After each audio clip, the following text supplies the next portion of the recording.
Bismillahirrahmanirrahim. Alhamdulillahirabbil alamin. Wassalatu wassalamu ala sayyidina maulana Muhammadin sayyidil anbiya'i wal mursalin wa habibi rabbil alamin wa ala ashabil akramin wa ahli baitihi tahirin wa azwajit tahirati ummahatil mu'minin wattabi'ina lahum bi ihsanin ila yaumiddin, amma ba'd. Rabbi yassir wa la tu'assir, Rabbi tamim bil khair. Rabbana israh lana sudurana wa yassir lana umurana wahlul 'uqdatam min lisanina yafqahu qawlana.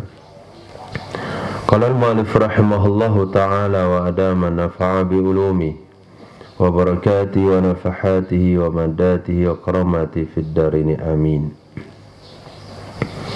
Kita masuk ke kewajiban kedua,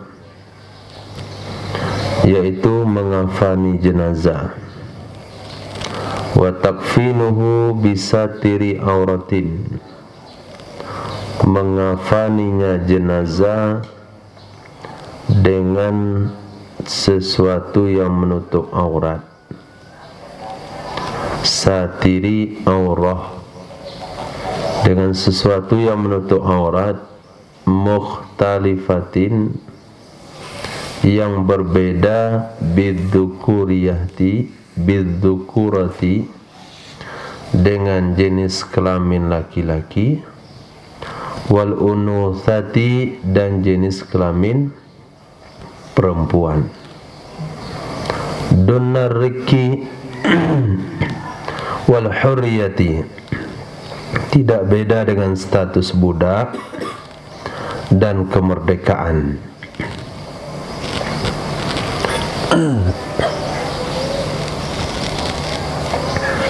Di dalam hidup atau dalam sholat bagi orang hidup, itu beda aurat antara laki dan perempuan. Laki-laki antara pusar dan lutut, perempuan seluruh tubuh kecuali muka dan dua telapak tangan. Beda juga antara orang merdeka dan budak.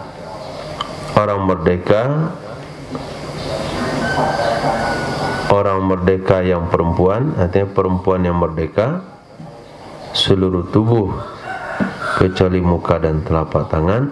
Wanita budak auratnya sama dengan laki-laki merdeka. Jadi kalau wanita budak dia sholat, dia cukup pakai sarung, pasang di atas pusar sampai bawah lutut, sholat dia. Bukan di masjid ya. Aurat dalam sholat. Aurat dalam sholat dalam artian di tempat itu hanya dia sendirian, gak ada orang lain, hanya dia dengan Allah. Lain halnya kalau dia sholat jamaah ke masjid. 6. Tapi ketika sudah meninggal, aurat itu dibedakan hanya dengan dua sudut pandang, laki dan perempuan. Tidak ada lagi perbedaan aurat dari sudut pandang budak dan merdeka. Maksudnya, fayajibu fil mar'ati, maka wajib pada mayat perempuan, walau amatan.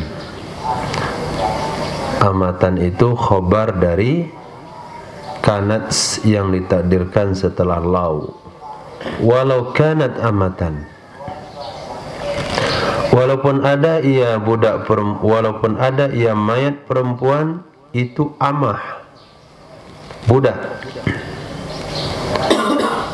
Oleh ma yasturu ghairal wajhi wal kafain, wajiblah sesuatu yang menutupi selain muka dan dua telapak tangan. Sesuatu yang menutupi selain muka dan dua telapak tangan. Wa fir rajuli, dan wajib pada mayat laki-laki ma yasturu, sesuatu yang menutupi ma baina surrati wa rukbati, anggota antara pusar dan lutut.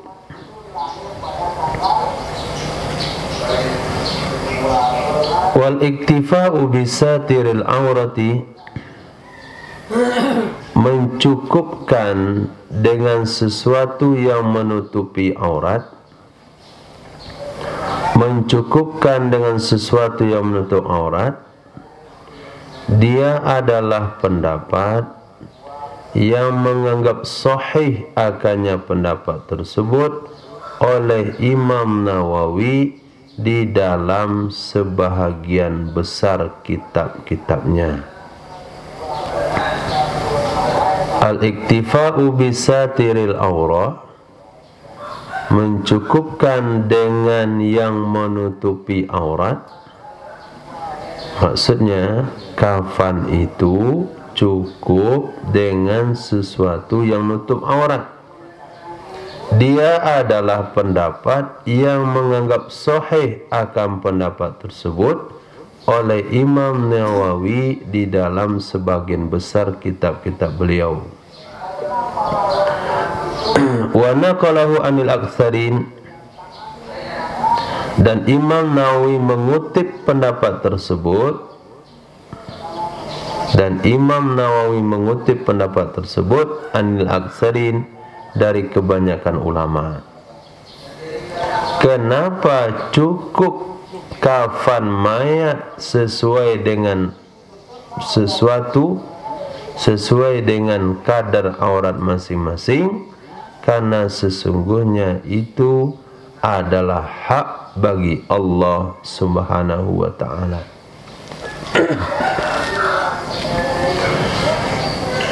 Wa qala akharun, berkata ulama-ulama yang lain, yajibu satru jami'il badan, wajib menutup seluruh badan, walau rajulan, walaupun adalah mayat laki-laki, walaupun adalah mayatnya laki-laki. Ini perbedaan pendapat antara pendapat Imam Nawawi dan kebanyakan ulama dengan pendapat kedua. Menurut pendapat yang kedua, kalau mayatnya laki-laki enggak cukup pakai sarung lalu kuburkan, mesti juga tertutup seluruh tubuhnya. Bisa saja berdalil dengan hadis yang terjadi, hadis yang menceritakan kejadian yang terjadi dalam perang Uhud terhadap Sayyidina Syu'aib bin Umar radhiyallahu ta'ala. Kan tidak cukup kain menutupi badan beliau, ditutup ke kepala tersingkap kakinya, ditutup ke kaki tersingkap kepala. Akhirnya Nabi utamakan tutup kepala, kaki ditutup dengan rerumputan. Nah, berdasarkan hadis tersebut, kenapa ditutup dengan rumput? Kalaulah cukup memang antara pusar dan lutut, kan Sayyidina Syu'aib bin Umar itu kan laki-laki, mati syahid lagi. Ya, cukup saja tutup bagian kepala sampai ke bagian betis misalnya. Kenapa Nabi tambah dengan rumput? Nah, berarti menunjukkan kafan itu tidak cukup dengan sekadar aurat. Berarti paku rata, laki kah dia, perempuan kah dia, budak kah dia, merdeka kah dia, kafan itu minimal menutup seluruh badan. Ini pendapat ulama yang lain. Walil gharimi man uzzaidi ala satiri kulli badan lazzaidi ala satiril aurah. Bagi orang yang memberi hutangan, bagi orang yang menghutangkan, boleh menghalangi, mencegah kafan yang lebih Az-zaid situ yang lebih, situ ada alif lam, itu alif lam dzikri. Karena kita bicara soal kafan, berarti kafan yang lebih. Mana arti kalimat kafan di situ nggak ada di alif lamnya. Di dzikri. Boleh bagi orang yang memberi hutang menghalangi kafan yang lebih dari yang menutup seluruh badan. Lebih dari yang menutup seluruh badan tidak boleh menghalangi lebih dari yang menutup atas aurat. Tidak yang lebih daripada yang menutup aurat. Kenapa boleh menghalanginya? Lita'akkudi amrihi, karena ditekankan urusannya kafan. Karena ditekankan urusannya kafan. Dan keadaannya kafan itu adalah hak bagi mayat, dengan dinisbahkan bagi ghurama, para penagih hutang. Titik. Jika jenazah atau seseorang meninggal dunia dan dia meninggalkan hutang, warisan yang dia tinggalkan tidak cukup untuk melunasi semua hutang piutangnya. Ketika dia dikafani, keluarganya ingin mengafani jenazah ini 3 lapis, maka para penagih hutang boleh komplain. Jangan 1 lapis saja, 2 lapis jual untuk melunasi hutangnya. Boleh. Bukan wajib ya, boleh. Tapi apabila keluarga ingin mengafani jenazahnya sekujur tubuh dengan selembar kain, datang penagih hutang, kata dia potong 2, cukup tutup auratnya saja, lebihnya jual untuk bayar hutang. Boleh enggak? Tidak boleh. Nah, itu makna bagi penagih hutang mat'ud zaid. Boleh mencegah kafan yang lebih dari yang nutup seluruh badan. Berarti 2 lapis, 3 lapis, 4 lapis. Tapi tidak boleh melebihi dari nutup aurat. Orang antara pusar dan lutut, dia pengen nutup sekujur tubuh, nggak boleh dihalang, biarkan saja. Kenapa? Karena ditekankan urusan yang lebih ini. Karena banyak pendapat, bukan banyak pendapat, walaupun Imam Nawawi menganggap sahih cukup untuk aurat, tapi ada ulama menekankan nggak cukup nutup aurat, mesti sekujur tubuh. Dan itu juga merupakan hak bagi mayat. Apakah ketika kita berhutang di dunia ini, lalu kita makan mampir di perjalanan, makan di Ampera, lalu ada orang lagi hutang, "Oi, jangan makan. Kamu berhutang kan? Jangan jajan." Boleh? Enggak boleh. Kita sakit, berobat ke rumah sakit, lalu cegah jangan ke rumah sakit. Bayar hutang baru ke rumah sakit. Boleh? Tidak boleh, itu hak. Tapi kalau dia beli rumah baru, mobil baru, itu baru. Tapi kalau dia beli makan, beli minum, beli obat, beli pakaian, beli kebutuhan yang sifatnya itu penting, nggak boleh. Nah, itu jugalah kafan tersebut.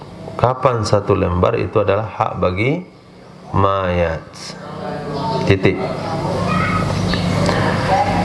Bicara hukum secara normal tentang kafan. Wa akmaluhu, yang sempurnanya kafan.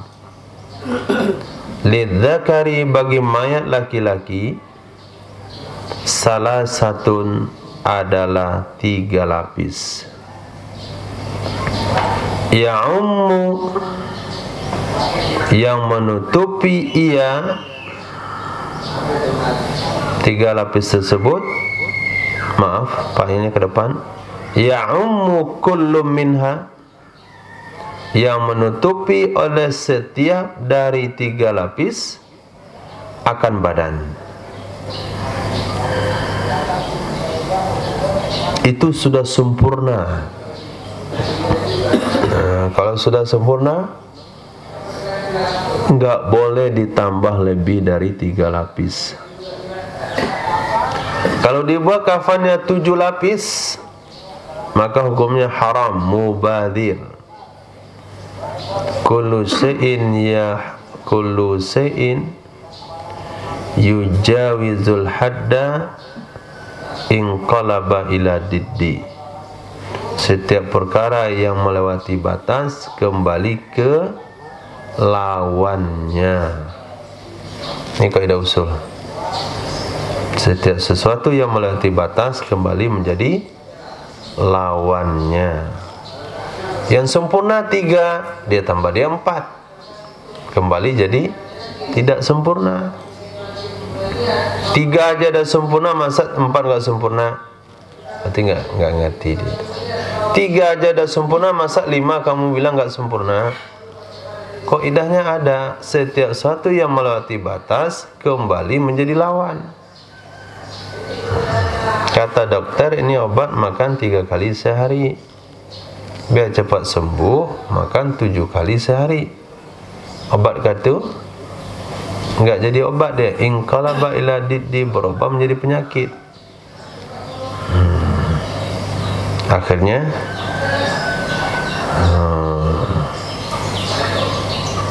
kayak orang mimpi dia.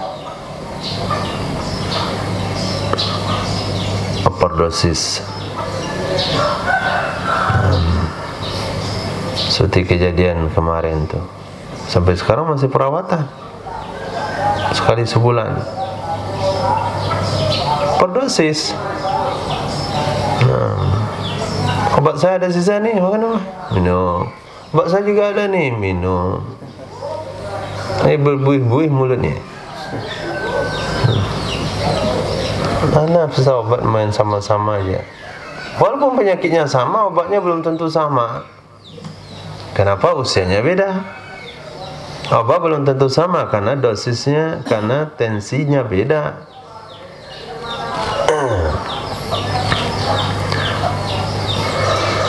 Nah, jadi yang paling sempurna itu bagi laki-laki 3 lapis, masing-masing 1 lapis menutupi seluruh badan. Wajaza ayyuzada tahtaha, boleh bahwa ditambahkan di bawahnya 3 lapis, gamis dan sorban. Nah, boleh ditambahkan di bawahnya gamis dan sorban.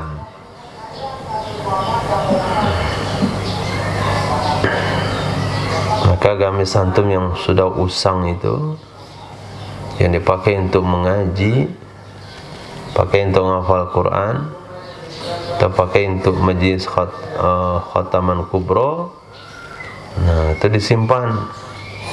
Kalaupun nggak bisa pakai lagi, simpan. Tulis itu cadangan kafan. Nah, gamis. Tapi kalau dia nggak punya gamis, bisa dibuatkan dari kafan tuh gamis. Nah, kemarin kan kita ada praktek. Kemudian dibuatkan juga sorban. Kalau ada sorban yang biasa dia pakai sholat Jumat, sorban putih, kemudian sudah usang, itulah sorban yang paling lama dia pakai. Dia simpan, lalu dia katakan, tolong ini sorbankan ke saya kalau saya meninggal dunia. Tak ada masalah. Walil unsa, ditambahkan dari 3 lapis bagi wanita, izar, atau kepada lidzakari, walil unsa atau kepada lidzakari. Kalau atau pada lidzakari ulangnya kemana? Wa akmaluhu. Wa akmaluhu lil unsa, yang sempurnanya kafan bagi wanita adalah izar, sarung, fa gamisun, lalu gamis, fa himarun, fa khimarun, lalu mukena, fa luffatani. Itu lufa fatani, maka 2 lapis kain. Nah, jumlahnya 5 juga. Laki-laki 5, perempuan 5. 5-nya bagi laki-laki, 3 lapis yang lebar tambah gamis sorban. Perempuan gamis, sarung, mukena tambah 2 lapis kain kafan. Itu yang sempurna. Yang ditambah-tambah. Maka perempuan sarungnya bisa dibuatkan dari kafan, gamisnya dari kafan, mukenanya dari kafan. Jadi cara susunannya itu sesuai dengan urutan. Coba.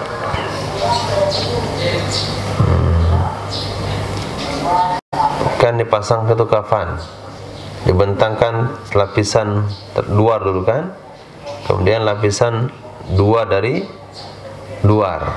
Ini kalau sekiranya kafan wanita, apa yang paling di atas?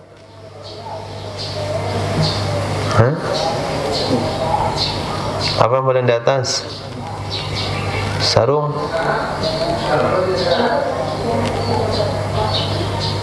Sarung? Betul. Sarung atau gamis? Sarung. Nah, kita pakai sarung dalam gamis atau di luar gamis? Dalam. Ya, sarung dulu. Nah, dipasang sarungnya. Lepas itu pasang gamisnya. Lepas itu pasang mukenanya. Nah, baru di lapisan pertama, lapisan kedua. Jangan salah-salah. Nanti dia ngumpul sama kawan-kawannya. Kamu pesen baru nih. Pesen baru mana? Kami sarung di dalam, kamu sarung di luar. Dia pakai gamis, pakai sarung. Nah, nampak gamisnya, sarungnya di luar. Itu kan kayak pakai baju koko ini. 6. Wa yukaffanul mayyitu bima lahu lubsuhu hayyan. Dikafani jenazah,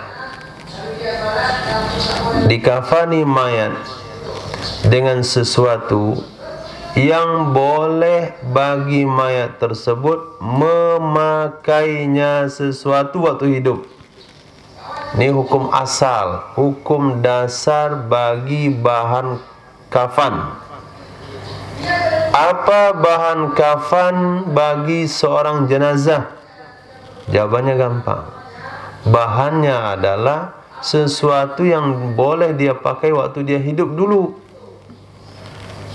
Fayajuzu, maka bolehlah harirun, sutra, wa muza'farun, pakaian yang diberi minyak za'faran bagi wanita, dan juga bagi sobi, bayi laki-laki beserta makruh. Nah, beserta makruh. Tapi tidak boleh bagi laki-laki. Kenapa? Karena laki-laki nggak boleh pakai sutra. Nah, titik. Wa mahallu tajhizihi tarikatu. Tempat pengambilan penyelenggaraan, biaya penyelenggaraannya jenazah. Mahallu, tempat. Tempat apa maksudnya? Tempat pengambilan biaya. tajhizihi penyelenggaraannya jenazah adalah tarikatu harta peninggalannya.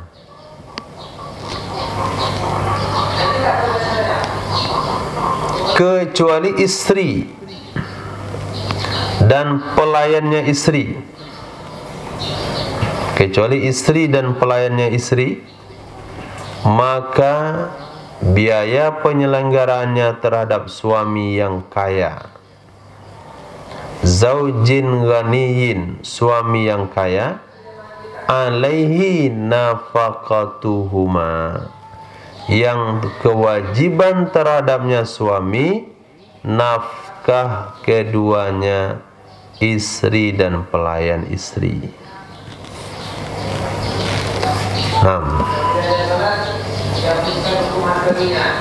Jadi siapa saja yang meninggal dunia, maka biaya penyelenggaraan jenazahnya, biaya kafan, biaya beli sabun, biaya sampo, beli kapur barus, beli biaya gali kubur, biaya sewa tanah kuburan. Ada sebagian tempat ke sewa di Padang ini ke sewa.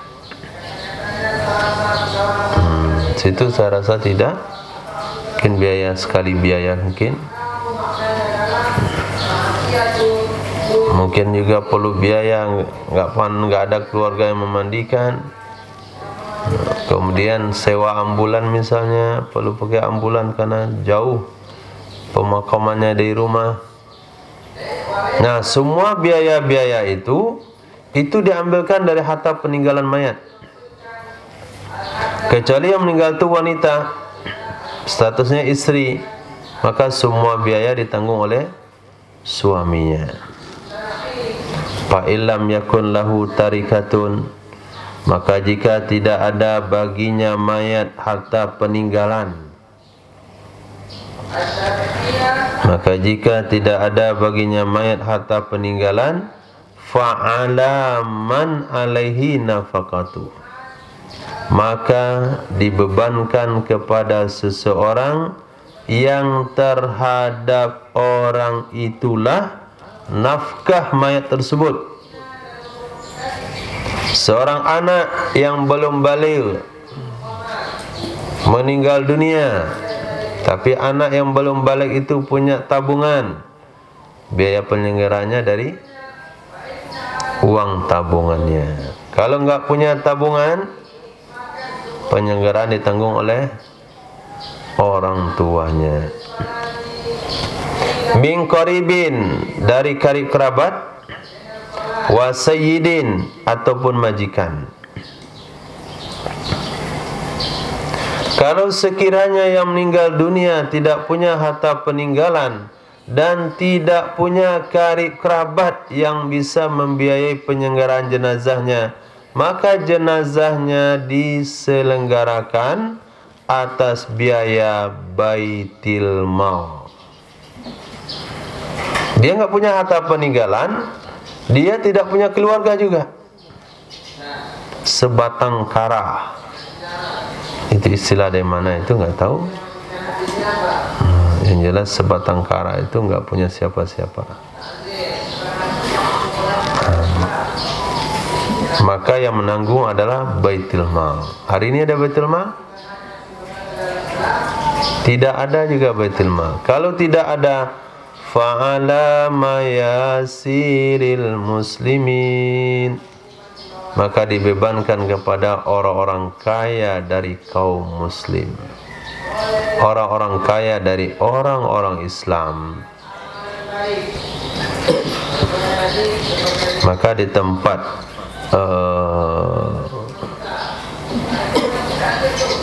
kalau kita datang ketika jenazah belum dikuburkan, apa namanya?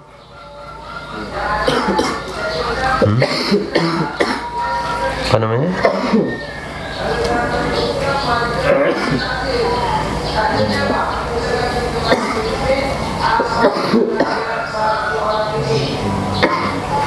Enggak disebut takziah oleh orang sini.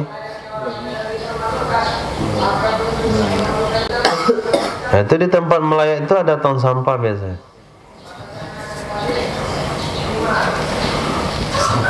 Ya dari tong sampah biar nampak itu. Kamu belum nampak isi uang. Coba di ember itu aja nggak nampak dia. Taruh situ. Datang orang kasih 5.000, 10.000. Itu juga bagian dari harta yang selayaknya digunakan untuk penyelenggaraan jenazah. Titik. Wa yahrumu takfinu fi jildin. Haram mengafani jenazah dalam kulit. In wujida ghairuhu, jika masih ditemukan selainnya kulit.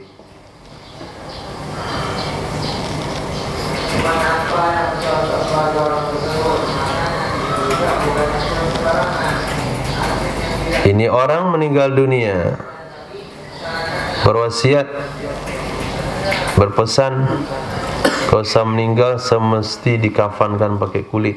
Dan saya sediakan,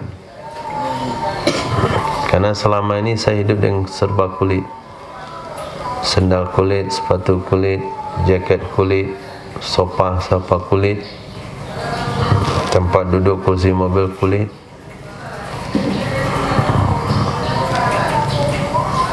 Tali jam tangan kulit, kan serba kulit. Maka saya mau dikafanin pakai kulit. Kulit apa saja? Kan semua kulit itu hukumnya suci, tapi tidak boleh kalau untuk kafan. Kalau masih ada yang lain, terpal masih ada, terpal dulu, ntar kulit. Terpal sisa, sematek masih banyak bisa dikafanin situ. Wakazat tinu, begitu juga tanah. Enggak boleh dikafanin pakai tanah. Sama dengan sholat kan? Ketika kita sholat enggak ada penutup aurat, kita aduk tanah liat dengan air, kemudian ditempelkan di badan, sehingga badan ini warna tanah semuanya. Apa hukum sholat? Sah. Tapi kalau untuk kafan enggak boleh selagi masih ada yang lain. Itu juga rumput, hasis. Ya, dia daun pisang, kemudian didiang di atas api dan layu, dibungkus jenazah pakai itu. Juga enggak boleh.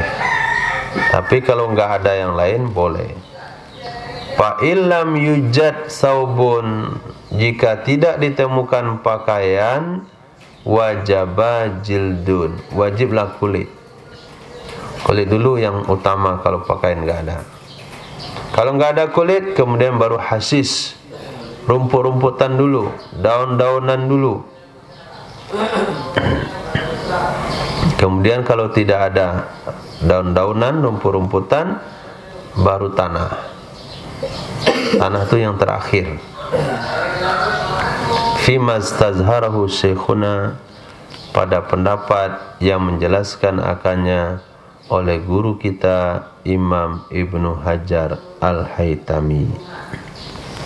Titik. Wa yahrumu kitabatu syai'in minal Qur'an, haram hukumnya menulis sesuatu dari Quran dan nama-nama Allah Subhanahu wa ta'ala di atas kafan.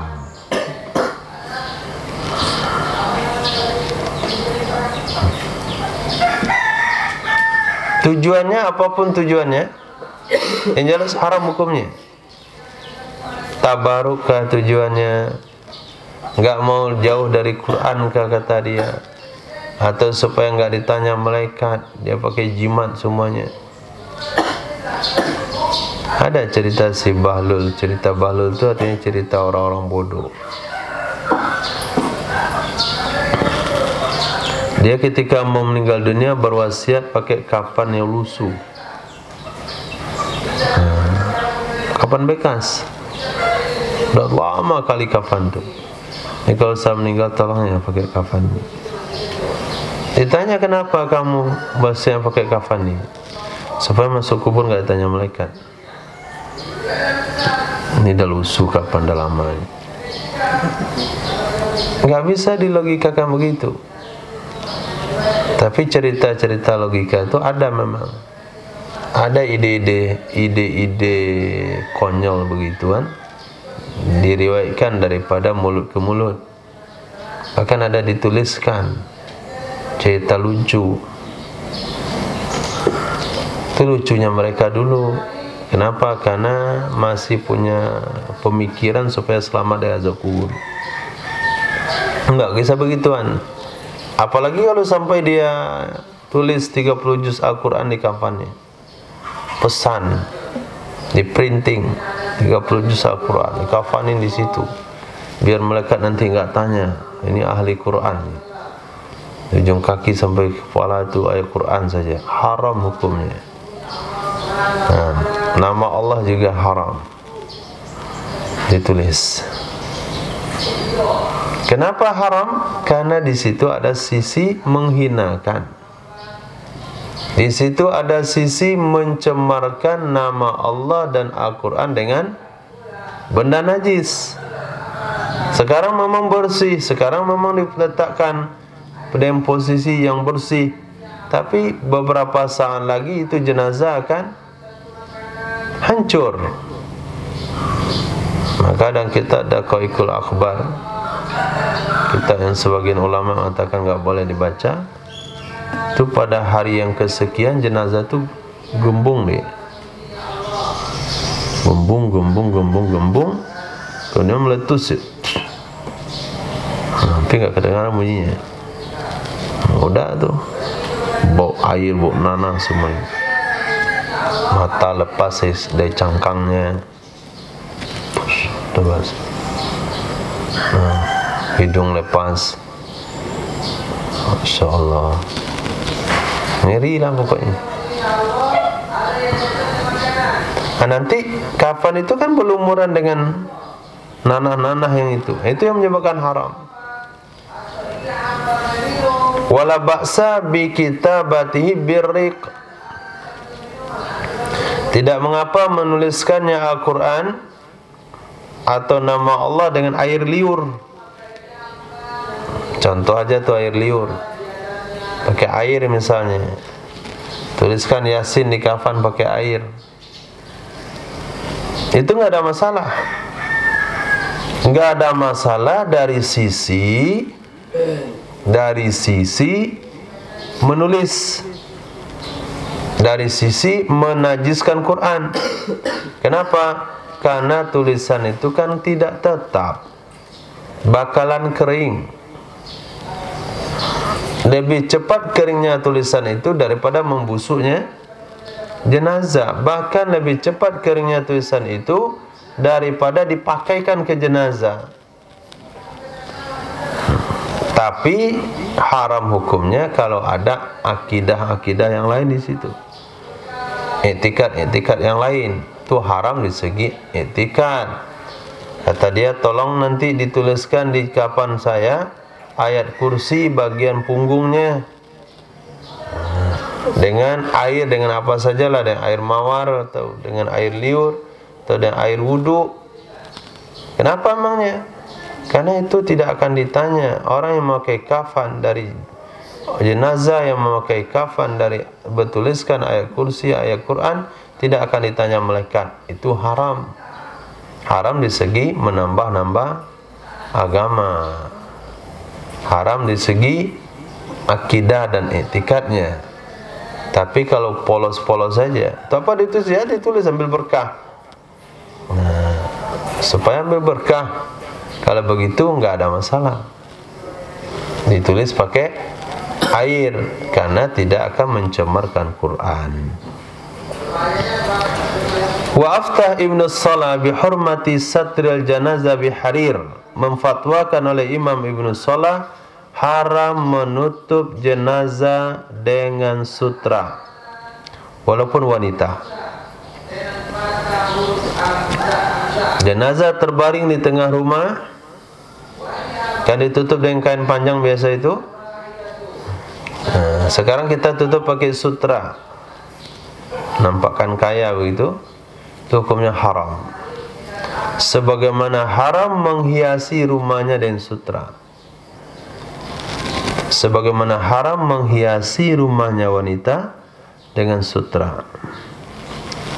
Wa khalafahu khilaf dengan pendapat Imam Ibnu Salah oleh Imam Jalaluddin Al-Balqini. Ada Imam Jalaluddin Balqini, ada Jalaluddin As-Sayuti, ada Jalaluddin Al-Mahali, ada Jalaluddin apa lagi? Ar-Ramli, betul? Jalaluddin Ar-Ramli.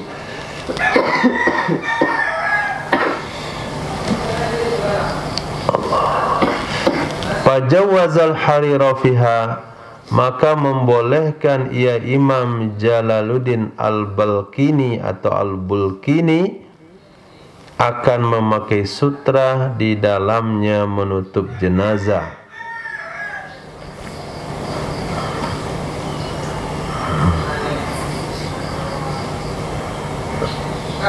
Karena memandang di segi hukum umum wanita boleh memakai sutra. Tapi Imam Ibnu Salah memandang dari sisi kalau menutup jenazah dengan sutra itu kan sudah masuk kepada kategori bukan lagi dipakai, tapi sudah masuk dalam bahasa menghiasi tempat tinggal. Tahu jenazah? Tahu? Apa beda Rifki jenazah dan mayat?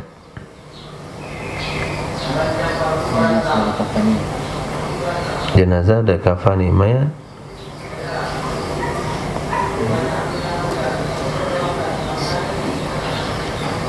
jenazah adalah mayat yang sudah dikerandain. Mayat yang sudah masuk keranda namanya jenazah. Kemudian ditutup. Apa yang ditutup? Kerandanya. Nah, keranda itu bagi mayat apanya itu?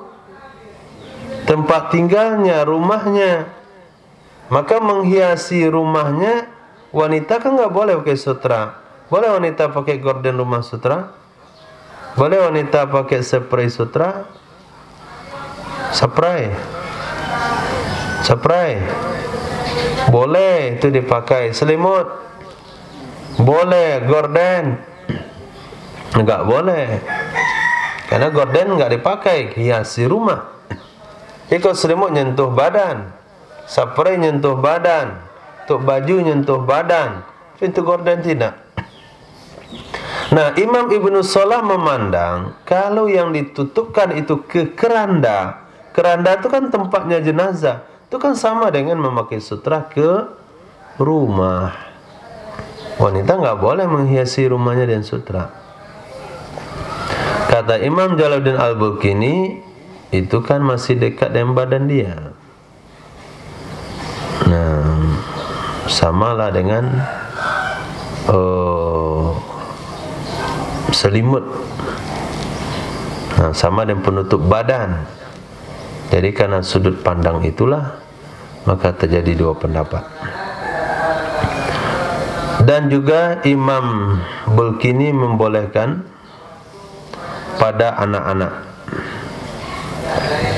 karena anak-anak boleh memakai sutra. Wa'tamadahu jam'un, berpegang akannya pendapat Imam Jalaluddin Al-Bulqini oleh sekelompok ulama, ma'a serta annal kiasa, sesungguhnya yang sesuai dengan kias adalah pendapat pertama. Kalau kita lihat hukum kias itu dekat ke pendapat Imam Ibnu Salah. Kenapa? Karena keranda itu sama dengan rumah. Menghiasi keranda sama dengan menghiasi rumah. Wanita haram menghiasi rumahnya dengan sutra, berarti haram menghiasi kerandanya dengan sutra. Titik. Habis pembahasan tentang mengafani jenazah.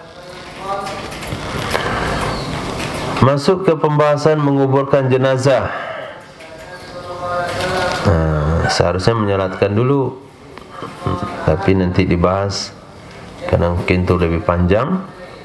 Kita bahas yang poin nomor 4 dulu lebih awal, yaitu menguburkannya jenazah fi hufratin, di dalam galian, tamna'u, yang mencegah ia galian, ba'da tommiha, setelah mendalamkannya galian, setelah menimbunnya galian.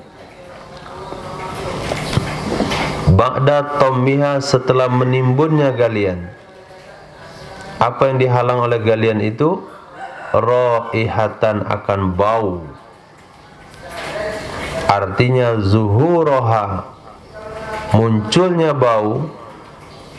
Dan sabu', binatang buas. Allati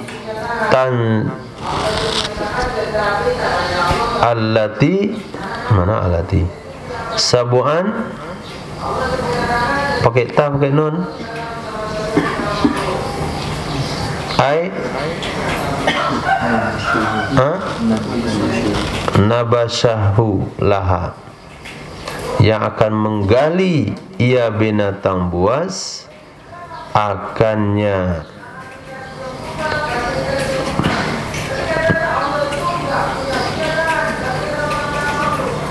Atau nabashuhu, menggalinya binatang buas baginya galian. Fayakulul maita, maka dia akan makan mayat. Titik.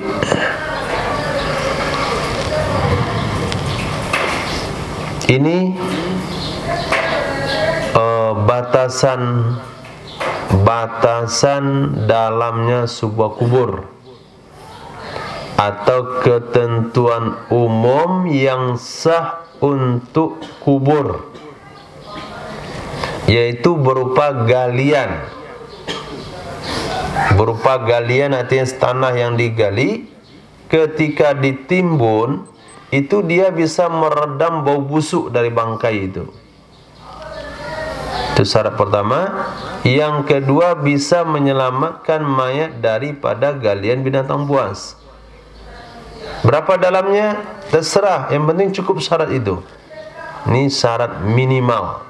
Ini ketentuan dasar bagi sebuah kubur.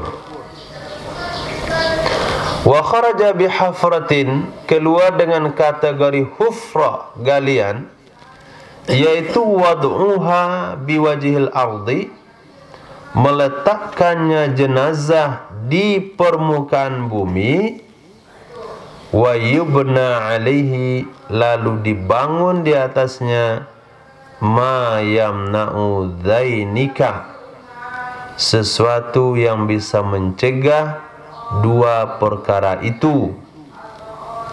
Zainika, dua perkara itu isyarat ke bau busuk dan galian binatang buas.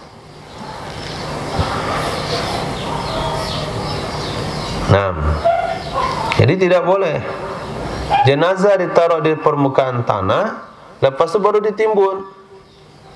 Enggak boleh. Karena bahasanya kan digali dulu baru ditimbun, bukan taruh permukaan tanah lalu ditimbun.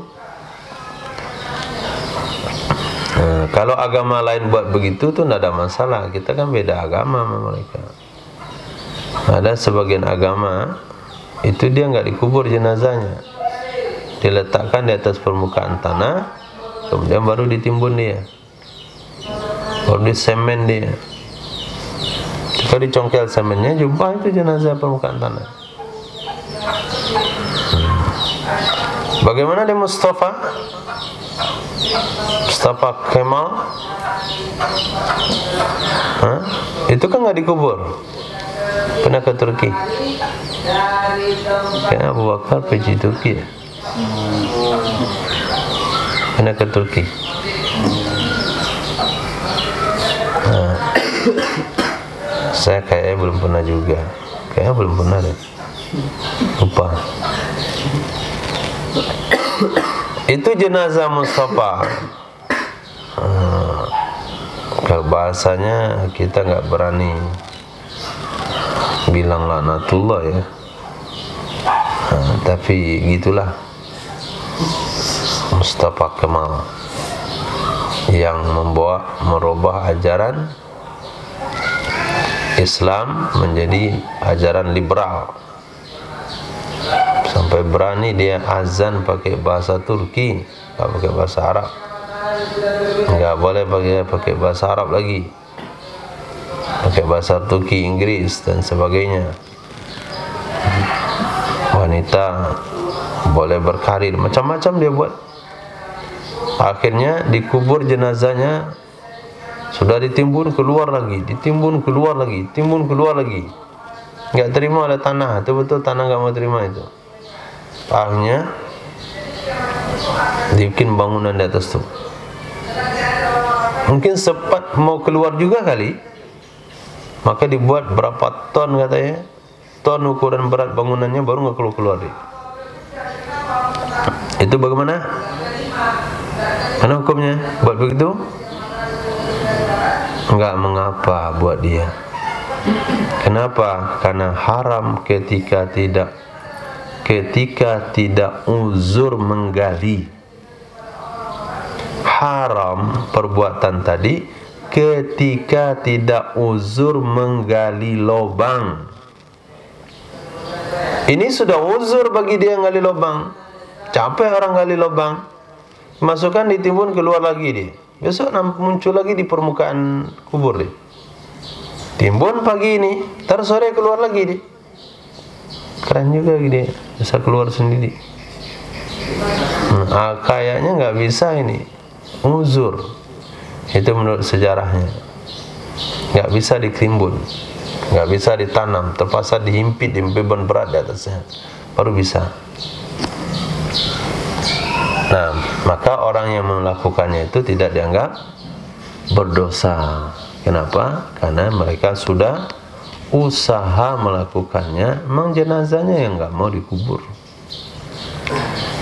Nah, begitu juga di kejadian-kejadian yang lain. Tinggal di daerah rawa misalnya, ada lagi yang mengerikan meninggal tempat itu. Itu tempat Kalimantan nggak salah, Sulawesi. Itu dikuburkan di rawa dalam air. Ya, enggak kan? Di Kalimantan dalam air dikuburkan karena nggak ada daratan tuh sedikit sekali, sehingga jenazah itu dibawa pakai perahu, bawa. Dan sampai di suatu rawa ditancapkan di situ 4 tiang. Inilah kuburnya. Taruh jenazah itu di situ. Tekan ke bawah. Sudah tekan, ambil pasir yang ada dalam karung, tanah, taruh dihimpit. Ngeri nggak tuh? Mana tuh lemas di bawah? Masuk air dalam hidung. Kalau meninggal situ memang orang itu memang udah biasa. Nah, itu hukumnya tidak haram. Kenapa? Uzur gali tanah bagaimana? Air semuanya. Itu sama hukumnya dengan orang yang mati di atas perahu. Mati di atas kapal pesiar. Baru sehari mendarat, dah mati orang itu. Kapal pesiar itu kan sekali sekian bulan dia menepi tengah laut aja hidupnya. Atau kapal keberangkatan haji misalnya, 2 bulan perjalanan laut, kemudian meninggal dia di atas kapal itu. Mau dibawa ke seberang situ? Mana antarkan seberang sini? Mana? Sama aja jauhnya. Disimpan? Awetkan dulu? Tidak. Langsung aja dimandikan. Ikat dengan tali, masukkan ke laut, tarik, bismillah, mandikan. Itu kalau nggak bisa dimandikan dalam. Hari ini bisa dan kapal, air bisa masuk ke dalam.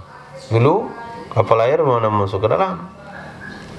Nah, lepas itu kafanin, selesai itu disolatkan. Lepas itu dikuburkan di dalam laut dengan cara beri pemberat. Nah, itulah hukum yang berlaku di tempat di mana ada permukaan air lebih banyak pada daratan. Khair. Naam. Man mata bisafinatin wa ta'azzara al-barru jaza ilqa'uhu fil bahar. Nah, itu dia. Seseorang yang meninggal di perahu, seseorang meninggal di kapal dan tidak mungkin dibawa ke darat. Ta'azzara al-barru, tidak mungkin dibawa ke darat. Kenapa nggak mungkin dibawa? Mungkin dibawa, cuman nggak bisa orang bertahan bersama jenazah sampai 7 hari begitu. Karena akan mendarat 7 hari lagi, mendarat 10 hari lagi. Tapi kalau mendarat 2 jam lagi, ya itu boleh. Nggak boleh dibuang ke laut. Maka boleh membuangnya jenazah ke dalam laut dan memberatkannya jenazah supaya dia tenggelam.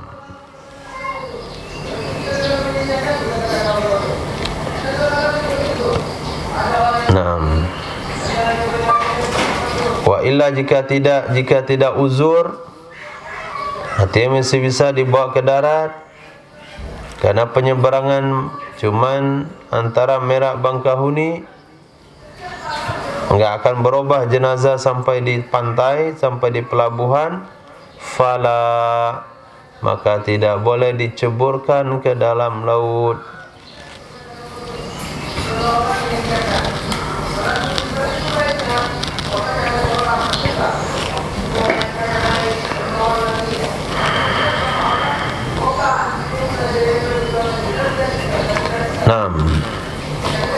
Atau kepada wa kharaja, atau kepada bihufratin. Ulangnya wa kharaja di mana? Tamna'un. Ada kalimat tamna'un tadi? Wa dafnuhu fi hufratin tamna'u, menguburkan jenazah di dalam galian. Keluar yang kata galian yaitu menimbun di atas permukaan bumi. Kemudian tamna'u wa kharaja bi tamna'u, keluar dengan kategori tamna'u. Zainika, dua hal tersebut, yaitu binatang buas dan bau, oleh ma yamna'u ahadahuma, sesuatu yang bisa menghalangi salah satu keduanya saja. Sesuatu yang bisa menghalangi salah satu keduanya saja. Mungkin bisa lubang itu menghalangi bau, tapi tidak bisa menghalangi binatang buas. Ka'an i'tadat siba'u dhalikal mahal al-hafra an mauta, seperti bahwa terbiasa. Al-adatu muhakkama, kalau sudah ada biasa berarti ada hukum baru. Seperti bahwa terbiasa binatang-binatang buas demikian tempat menggali dari orang-orang yang matinya di tempat tersebut. Itu bukan cerita yang aneh, sudah menjadi cerita pasaran, sudah biasa kalau dengar ada kubur digali harimau di tempat itu, ada kubur digali buaya, selainnya. Nah, kalau hal itu sudah menjadi tradisi bagi binatang buas tersebut, sudah menjadi kebiasaan, maka wajib membikin bangunan kubur. Maka wajib membangun kubur. Bihaisu yamna'u wusulaha ilaih, dengan sekiranya menghalangi ia bangunan sampainya binatang buas ke mayat. Nah, mungkin dengan cara bikin tembok di atasnya, mungkin dengan cara bikin pondasi, bikin tembok di atasnya, dibeli itu keramik, ditembok. Ternyata binatang buas itu bisa menggesernya. Digali, digeser, dia digali lagi. Oh, ini bahaya ini.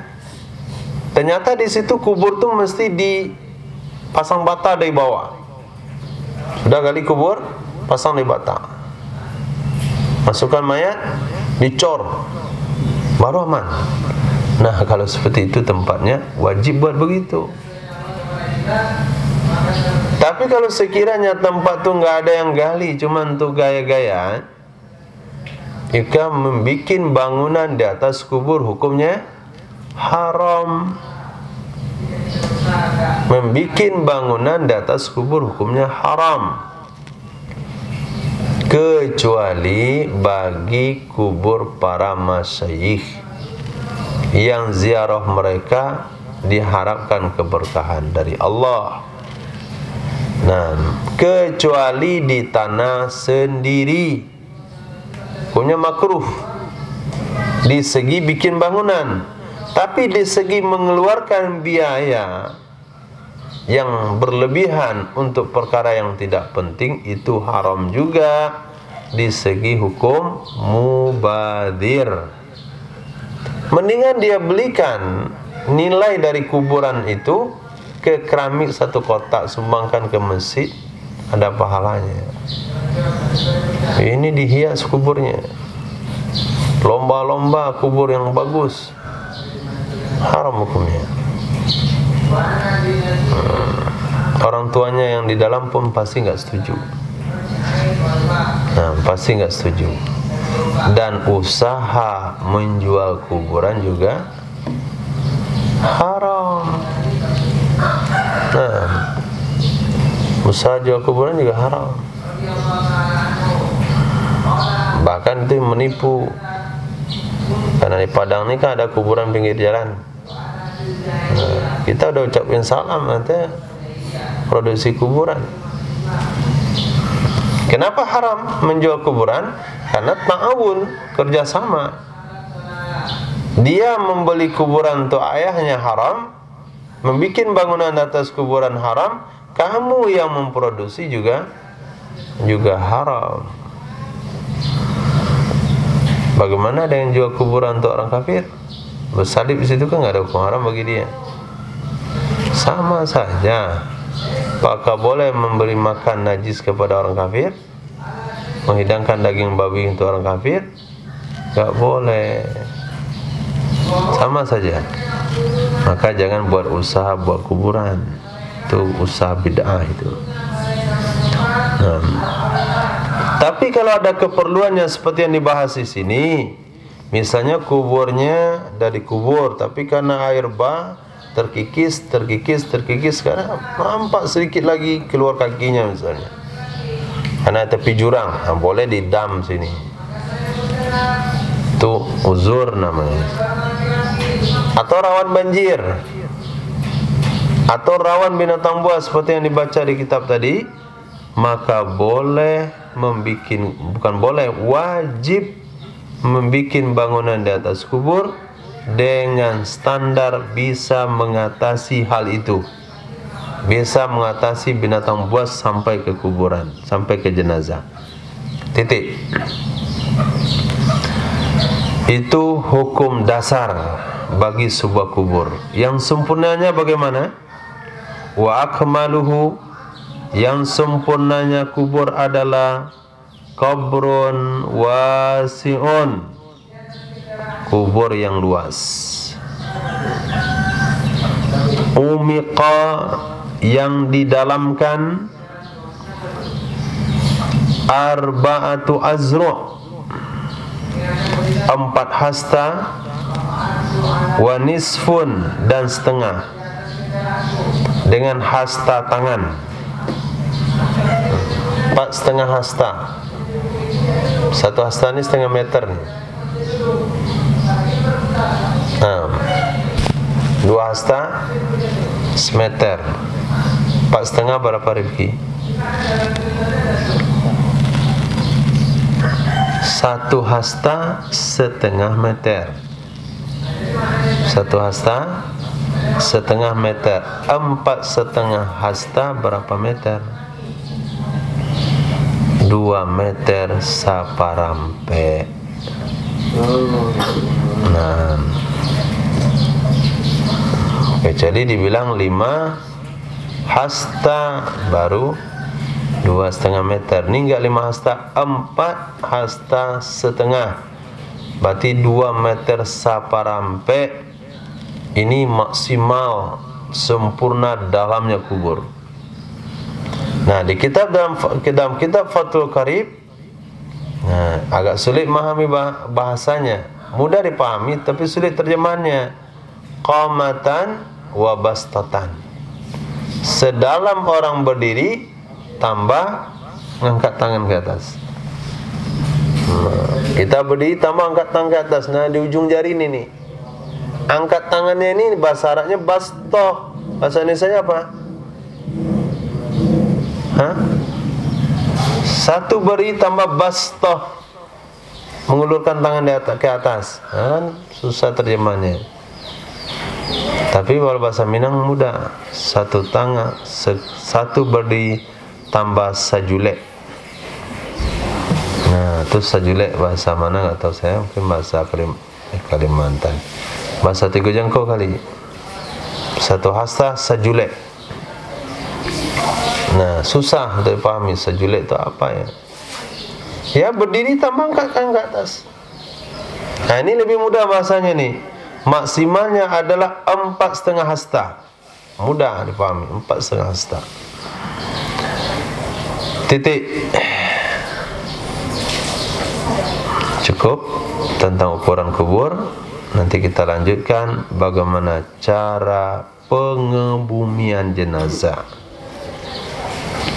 Subhanallah wa bihamdihi, subhanaka wa bihamdika, asyhadu an la ilaha illa anta, astaghfiruka wa atubu ilaik. Subhanaka rabbil izzati amma yasifun, salamun alal mursalin, alhamdulillahi rabbil alamin.